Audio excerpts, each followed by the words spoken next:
अलीगढ़ में बजरंग दल की ओर से शहर में चर्बी की दुर्गंध की समस्या को लेकर 26 नवंबर को थाना कोतवाली पर शांतिपूर्ण धरना दिया जाएगा। उक्त घोषणा बजरंग दल के संयोजक गौरव शर्मा ने पत्रकार वार्ता में की।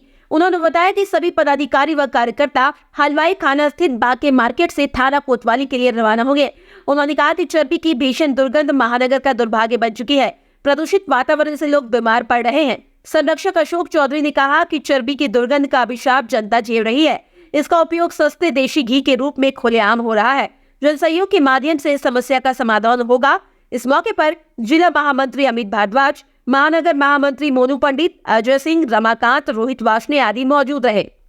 देखिए, सबसे पहले तो मैं आपको ये बता दूं, हम नहीं चाहते कि हम योगी सरकार में कोई भी आंदोलन करें, लेकिन पिछले 1.5 से 2 महीने में अलीगढ़ प्रशासन और यहाँ के जनप्रतिनिधियों का जो नकारापन है, उसने आज हमें बाध्य कर दिया कि हम सड़क पर महिलाओं के साथ और युवाओं के साथ उतरें। आप देख रहे होंगे पिछले 1.5-2 महीने में लगातार समय समय पर अवैध कट्टी से होने वाली बदबू को पूरे अलीगढ़ महानगर की जनता झेल रही है। अगर बात अलीगढ़ की करते हैं तो 60% आबादी मीट खाती है। और पिछले नगर निकाय चुनावों में जब मेयर साहब यानी प्रशांत जी यहाँ पर समर्थन के लिए आए थे, तो हमने उनसे कहा था कि हमारी एक डिमांड ये है कि अलीगढ़ में एक स्लॉटर हाउस बने, जिससे कि पैकेट वाला मीट बाहर जनता को खाने के लिए मिले।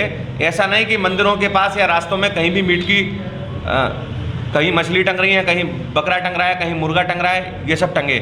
लेकिन उस समय तो उन्होंने वायदा किया, लेकिन आज मुझे नहीं मालूम, लेकिन उन्होंने उस विषय पर कुछ भी नहीं किया। और आज नई समस्या एक नई जन्म ले गई, अवैध कट्टी से होने वाली बदबू की। गोवर्धन के बाद बहुत तेज बदबू आई कि भाई ये मीट अवैध कट्टी हो रही है, लेकिन एक भी काम पिछले 2 महीने की अगर मैं बात करूं तो ना प्रशासन ने एक भी काम ऐसा नहीं किया कि साहब हम अवैध कट्टी को रोक रहे हैं और इस रोकते हुए हम ये काम कर रहे हैं। वो कुछ करना नहीं चाहते और जनप्रतिनिधि भी मौन है। और शर्म के बाद साथ कह रहा हूं मैं, अलीगढ़ महानगर के अधिकांश हिंदू संगठन भी इस पर मौन है। कुछ संगठनों ने, जब हमने हल्ला बोल का निर्णय लिया, तो कुछ संगठनों ने व्यक्तिगत रूप से मुझे फ़ोन करके कल के कार्यक्रम में हमें समर्थन देने के लिए बोला है। हमारी सीधी मांग है, हम 11 बजे बाके मार्केट इकट्ठे होंगे और महिलाओं के साथ और युवाओं के साथ जाकर ऊपर कोतवाली पर बात करेंगे। और जो भी इस संबंध में जिनके कारण ये सब हो रहा है या जो इसको रोक सकते हैं या जो इसके लिए जिम्मेदार हैं, उन सबको बुलाकर बातचीत होगी। और जब तक कोई स्थायी समाधान नहीं निकलेगा, हम कोतवाली से उठने वाले नहीं हैं। हमें अवैध कट्टी और कट्टी से होने वाली बदबू अलीगढ़ में चाहिए नहीं। और ये आंदोलन खत्म नहीं हो रहा है, ये अभी और चलेगा। देखिए, आंदोलन की पूरी रूपरेखा गौरव जी ने आपके सामने रख दी है। मैं तो केवल ये प्रश्न करना चाहता हूँ कि इस FDI के छापे दूध वालों के यहाँ पड़ते हैं, मावा वालों के यहाँ पड़ते हैं, मिठाई वालों के यहाँ पड़ते हैं, फल वालों के यहाँ पड़ते हैं, इन मीट की दुकानों पे क्यों नहीं पड़ते हैं? पिछले 10-15 सालों में मैंने तो किसी मीट की दुकान पे FDI का छापा देखा नहीं। इन पॉल्यूशन नियंत्रण बोर्ड वाले रात दिन घूमते रहते हैं, फैक्ट्रियों को बंद कराते हैं, जरा सी फैक्ट्रियों को, लेकिन इनको चर्बी की दुर्गंध या मीट फैक्ट्रियों, मीट की दुकानों पर या अवैध कट्टी से होने वाला प्रदूषण नज़र नहीं आता।